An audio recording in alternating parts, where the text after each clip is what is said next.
ఈ మధ్యనే కూడా నాకు తరచు కూడా ఎంఈఓస్ మా స్కూల్కు ME I am studying in third class.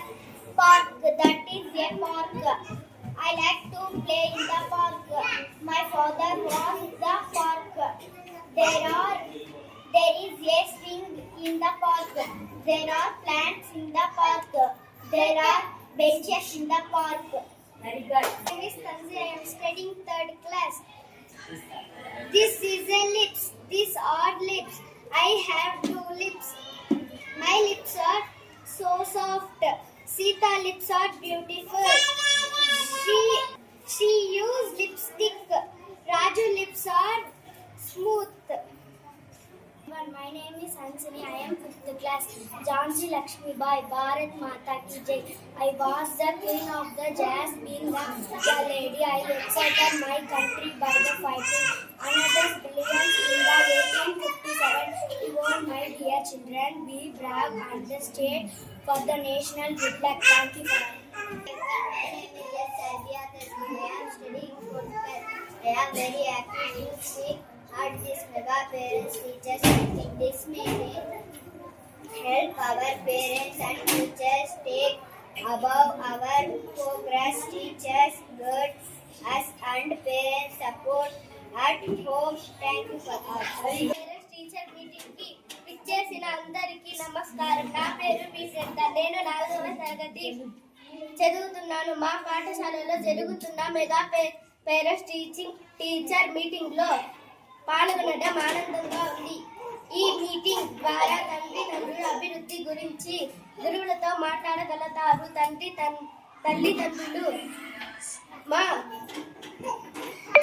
విద్యను మరింతగా ప్రోత్సహించగలుగుతారు. మా భవిష్యత్ కోసం ఈ మీటింగ్ ఎంతో ముఖ్యమైనది. ఇలాంటి కార్యక్రమాలు తరచుగా జరగాలని నేను భావిస్తున్నాను. ఈ అవకాశం ఇచ్చినందుకు అందరికీ నా ధన్యవాదాలు. మీకు మళ్ళీ నేను కొత్తగా చెప్పే విషయాలు తక్కువే ఉంటాయి. ఏమంటే సార్ వాళ్ళు చెప్పే మాటల్లో మీరు గమనించినారో లేదో, మీ పిల్లల పట్ల మీకంటే కూడా మాకు ఎక్కువ బాధ్యతగా కనిపిస్తారు నాకైతే. ఎందుకంటే మీకు ఏ ఒక్కరో ఇద్దరో బిడ్డలు ఉంటారు, కానీ మాకు మాత్రం ఇక్కడ ఉన్నటువంటి 75 మెంబర్స్ మా పిల్లలు. మామూలుగా మాకు ఎవరన్నా కూడా మీకు పిల్లలు ఎంతమంది అంటే మాకు తక్కువ. మా పిల్లల గురించి మేము చెప్పము. మేమేం చెప్తామంటే ఒక స్కూల్కి ఒక విజిటరే వచ్చినారనుకోండి, ఎంతమంది అమ్మా ఇక్కడ పిల్లలు అంటే మామూలుగా పిల్లలు 75 అంటాం. అమ్మా మీరు పిల్లలు ఎంతమంది అంటే మేమేమంటామంటే 75 అంటాం. అంటే ఏమి అంటే మీ పిల్లలందరినీ కూడా మా పిల్లలుగా భావిస్తాం. అందుకే సార్ ఏం చెప్పినారు మీకు, ఒకవేళ మా వైపు నుండి కూడా ఏమైనా లోటుపాట్లు ఉంటే చెప్పినారంటే వాటిని సరిదిద్దుకొని మీ పిల్లల్ని ఇంకా మంచి భవిష్యత్తు ఉండేటట్టుగా తయారు చేసే అవకాశం మాకు ఇచ్చిన వాళ్ళంతా. మేము ఇక్కడ ఉండే ప్రతి ఒక్కరూ కూడా మాకు చాలా బాధ. ఒకరోజు పిల్లవాడు రాకుంటే కూడా మేము ఎంత టెన్షన్ పడతామంటే, అయ్యో ఈరోజు ఆ బిడ్డ రాలేదే, ఈరోజు చెప్పే పాఠాలు అబ్బాయి అందుకోలేకపోతా ఉన్నాడే, అమ్మాయి నేర్చుకోలేకపోతా ఉందే అనే బాధపడతాం. ప్రతి ఒక్కరూ నా వైపు నుండి నేను చెప్పే సజెషన్ ఏంటంటే, ప్రతిరోజు బిడ్డ స్కూల్ పంపండి. ఫస్ట్ చేయాల్సిన పని ఏంటంటే, ప్రతిరోజు బిడ్డ స్కూల్కి వచ్చినారంటే తప్పకుండా అబ్బాయి 5 సంవత్సరాలు పూర్తయ్యే లోపల ఆ 5 క్లాసుల్లో సాధించాల్సిన సామర్థ్యాలను తప్పకుండా సాధిస్తారు. మీరు అక్కడ కొంచెము పిల్లల మీద శ్రద్ధ తీసుకోండి. రోజు అబ్బాయి కానీ అమ్మాయి కానీ స్కూల్కి రావాలి. ఎప్పుడైతే వాళ్ళు రోజు స్కూల్కి వస్తారో తప్పుడు మీరు గమనించండి. కావాలంటే ఆ పిల్లలు తప్పకుండా బాగా చదువుతారు. ప్రతి బిడ్డ ఒకసారి చెప్పినారు ఇంతకుముందు 5 వేళ్ళు ఒక రకంగా ఉండవు. ఒక బిడ్డ మెంటల్ మెచ్యూరిటీ అనేది తక్కువ ఉంటుంది, ఒక బిడ్డకు ఎక్కువ ఉంటుంది. ఆ అవకాశము వాళ్ళకి మనం కల్పించాలి. ఎప్పుడైతే మనం కల్పిస్తామో అప్పుడు ఆ బిడ్డ తప్పకుండా, ప్రతి బిడ్డ తెలివైన వాడు. తెలివి లేని బిడ్డ అంటే ఈ కాలంలో చెప్పాలంటే మనకు తెలుసు, ముందు కాలం అమాయకులు ఉండేవాళ్ళు, కానీ ఇప్పుడు అమాయకులు కాదు. ప్రతి బిడ్డ అసాధ్యులే. కాకుంటే ఆ బిడ్డ నడిచే దారిని మనం మంచి దారి చూపుతాం. ఎప్పుడైతే ఆ బిడ్డ మంచి దారిలో నడిపిస్తాడో అప్పుడు మనము ఆ అబ్బాయి మంచి అభివృద్ధిని చూడగలుగుతాం. కాబట్టి చేస్తున్నామంటే మనం మీరు వచ్చారు ఇక్కడ వచ్చిన తర్వాత మనం ఏంటికి వచ్చినా మనం ఏంటికి పోతాము ఒక తెలుసుకోవాలి. ఎందుకంటే ఇంతసేపు సార్ చెప్పారు, చాలా చాలా సంతోషం సార్ కానీ మన సార్ కానీ మేడం కానీ ఎక్సలెంట్గా చెప్పారు. ఏమంటే ఈ ఆత్మీయ సమావేశం ఏంటంటే మన పిల్లలు బడికి పోతా ఉన్నారు. బడికి పోయిన తర్వాత వాళ్ళు ఎక్కడ చదువుతా ఉన్నారు ఏమి అనేది తెలుసుకోవాలా అనే కార్యక్రమం కోసం మనం మీకు రావడం. మీరేమంటే మనం పొగలంతా పని చేస్తాము, ఏడకపోతాము, సాయంత్రం వస్తాము, అలిసిపోయి ఇంట్లో ఉండిపోతాము. మనం వాళ్ళు చదివినారో లేదో ఏమో అని ఇదైపోతాం. అట్లా కాకుండా ఏం చదువుతున్నారు ఏమి దీన్ని తెలుసుకుంటే మన పిల్లల భవిష్యత్తు బాగుంటుంది. దీనికోసం ప్రభుత్వం గత 6 నెలలకు ఒక్కొక్కసారి ఏం చేస్తుందంటే ఉపాధ్యాయులకి తల్లిదండ్రులకి ఒక మీటింగ్ సమావేశాలు ఏర్పాటు చేయడం జరుగుతుంది. ఎందుకంటే ఏం జరిగింది, ఎట్లుండాలి, అలాగే మధ్యాహ్న భోజనం ఎలా ఉంది, మన పిల్లలు ఎలా చదువుతున్నారు, మన పిల్లలు ఏమన్నా అసెంబ్లీ కార్యక్రమాలు చేస్తున్నారా అనే దీనికోసం ఈ కార్యక్రమాన్ని ఏర్పాటు చేయగలుగుతుంది. కాబట్టి మీ తల్లిదండ్రులందరూ కూడా ఒకసారి ఏం చేయాలంటే ఇక్కడ నేను చెప్పి విన్న తర్వాత మీరు దుమ్మరా వచ్చినామా విన్నామా పోయినామా అనేది కాకుండా సార్ వాళ్ళు ఏం చెప్పినారు, సార్ వాళ్ళు ఏం చెప్పిన చూడండి.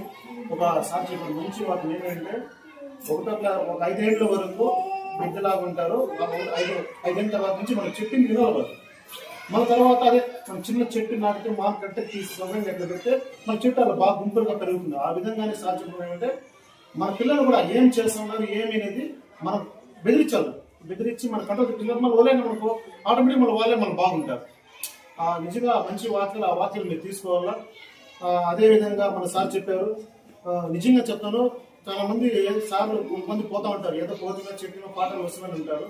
అట్లా కాకుండా కొంతమంది ఉపాధ్యాయులు ఏమంటే వాళ్ళు చాలా మంది మన పిల్లలు మనం ఎట్లన్నా కానీ మనం పోతున్న ఉండే 3 సంవత్సరాలు కూడా ఆ స్కూల్ ఏదో మన వరకు డెవలప్ చేయాలని రకమైనటువంటి సార్లు మన సార్లు పిల్లలంటే ఇది వస్తే ఈ లొకేషన్ చూసిన సార్లు కనిపిస్తుంది. అరే ఇదంతా మన వీళ్ళుండారు, వీళ్ళు మనం చేసి వచ్చారు. చూడండి ఈ రోజు నిజంగా చెప్తాను, ఈ పిల్లలు ఏమన్నారు ప్రాంతం బాధ ఉద్యోగంతో దీనంతా రెడీ చేస్తానంటే వాళ్ళు చాలా ఒకసారి మనం ముందు విధంగా చేస్తా ఉన్నారు.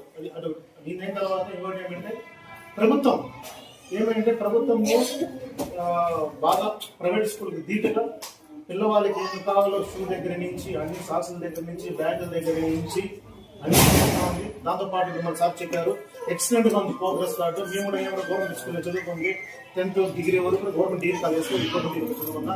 అదంతా ఏదో చిన్న పేపర్లు ఇస్తా ఉంది. ఇప్పుడు అట్లా లేకుండా ప్రతి ఒక్కరికి ఒక ప్రోగ్రెస్ కార్డు ఇచ్చిన్నాను. నీట్గా పెడతానంటే ఆ ప్రభుత్వం బాగా మీ ఇదిగా ఉంది. కాబట్టి మీరు ఆ ప్రభుత్వం ఇచ్చే దీన్ని మీరు బాగా సద్వినియోగం చేసుకోవాలి. అదేవిధంగా ఇంకోటి ఏమంటే మనకి ఎమ్మెల్యే గారు దగ్గరే ఉన్నారు. సార్ చెప్పిన వారిగానే దీన్ని కాంపౌండ్ వాలంటే దగ్గరలో మనకు మున్సిపాలిటీ ఉంది కాబట్టి సార్ కదా మనం చెప్పిన్నాను. సార్ ఇక్కడ మనకి ఇట్లా కాంపౌండ్ వాల్ ఉంది, మన ఏమైనా జరగడానికి ఇబ్బంది అని చెప్పి అమరనాథ్ దృష్టికి తీసుకుని వెళ్ళి ఈ కాంపౌండ్ వాళ్ళకి ఏదైనా కావాలంటే కూడా మనం 100% భాగాలు 100% చేస్తామని చెప్పి తెలియజేస్తున్నాను. ఇంకా అద్భుతంగా చెప్పే పిల్లవాళ్ళు మేడం చెప్పారు కదా, అది ఏదన్నా పిల్లలకి కొంచెం దగ్గు ఇట్లా ఏదన్నా ఉంటే కొంచెం చూసుకున్నారు మేడం చెప్పారు. కాబట్టి మనం ఏం చెప్పాల్సి సార్ తెలిసింది అందరూ బాగా చాలా అంటే చాలా బాగా చెప్పారు. మీకు అన్ని విధాలుగా ప్రభుత్వం మీకు ఏమి కావాలన్నా చేస్తుంది. కాబట్టి